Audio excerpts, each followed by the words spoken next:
ಕೀರ್ತನೆ 105 ವಾಕ್ಯ 1-3.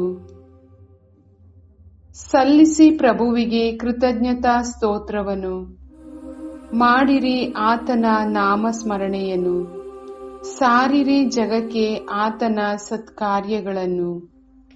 ಹಾಡಿ ಪಾಡಿ ಹೊಗಳಿರಿ ಪ್ರಭುವನ್ನು, ಧ್ಯಾನಿಸಿ ನೀವು ಆತನ ಪವಾಡಗಳನ್ನು.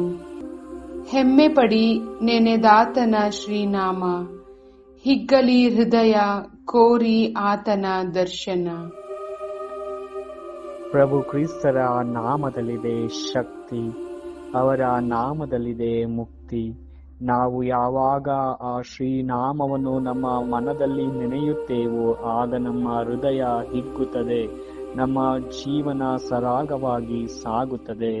ಈ ದಿನವನ್ನು ಪ್ರಭುವಿಗೆ ಸಮರ್ಪಿಸುತ್ತಾ ಅವರ ಆ ಶ್ರೀನಾಮದಲ್ಲಿ ಭರವಸೆ ಇಟ್ಟು ಈ ದಿನವನ್ನು ಅವರಿಗೆ ಸಮರ್ಪಿಸುತ್ತಾ ನಾವು ಜೀವಿಸೋಣವೇ.